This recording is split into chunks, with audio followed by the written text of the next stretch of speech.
On Thursday, November the 19th, I will cover the slides and presentation directions in class. I'll likely record that session as well, but I wanted to make certain that you were clear on the process for this presentation. So the slides that you see in front of you are done through the Google slide show, so you can use that, or if you want to use PowerPoint, which I'll demonstrate in class, you'll have that option for this. I have saved this as a PDF, which makes it easier to open and run through, and that will likely be a good option for you as well. So you can choose any sort of structure that you want in terms of or design that as you go through things, but here are the basics for what you need to do for the presentation. So based on your summary and response article and paper, you are going to prepare no more than 6, so minimum 4, slides to present to the class. So the slideshow is going to have a title slide. It will have 1 or 2 slides that will be dedicated to your summary information, 1 or 2 slides dedicated to your response information, and then some sort of closing slide.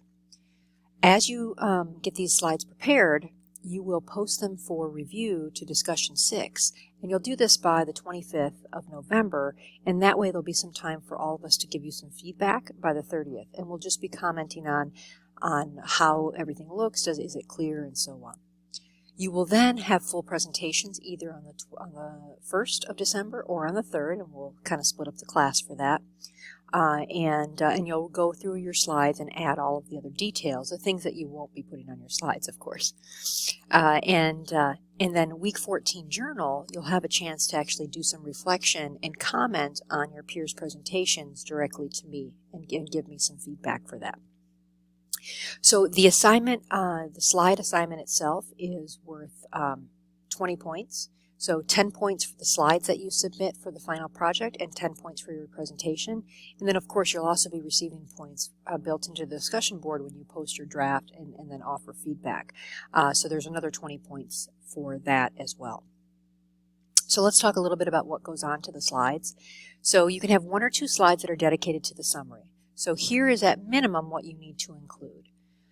For your summary slide, you need to have your topic sentence from your paper that will include your title, your author, and the main idea. So essentially you can copy and paste that directly to your slide. And then go ahead and list out 3 supporting points from your summary after that. And if you'd like to add any other pictures, data, or highlights that would help us understand the article and help during your presentation, you'll be able to do that as well. So if the first 2 bullets, the topic sentence and the supporting points, those are really the minimum. That could be on one slide, and then you can do any supporting pieces on a second slide if you'd like. And so that gives you some opportunity for creativity and variation. You'll then need to do a response slide, and again, 1 or 2 slides. So at minimum, you want to include the topic sentence from your response paragraph that will clearly indicate your opinion or point of view about the main idea that you noted in your summary paragraph. And then, of course, what were some of your top reasons? You'll likely have 3 of them that you feel the way that you do. So again, those can be any of those points that go on a single slide. And then if you want to create a second slide, you can add any other details or supporting information that you'd like in order to make your opinion clear for us. Your final slide is the space where you get to open it up for a class discussion, or questions or comments. Maybe you pose a question to us. And this is where you can have a little bit of fun and be even more creative with that. One thing you'll notice about my slides is that I use very straightforward colors and fonts. So please don't try to do lots of, not necessarily fancy, but a lot of variety in terms of the font or the size and such. You want to make certain that your slides are clear and concise. You can choose to use full sentences or bullet ideas. That's okay. And this is why you'll have a chance for us to review it and say, oh, that looks good, or that doesn't, is a problem, or I don't understand why you have that. And then, of course, your final presentation is making all of those changes and then coming back to the group and presenting everything to us, and we can have an open discussion about whatever topic that you've chosen for that.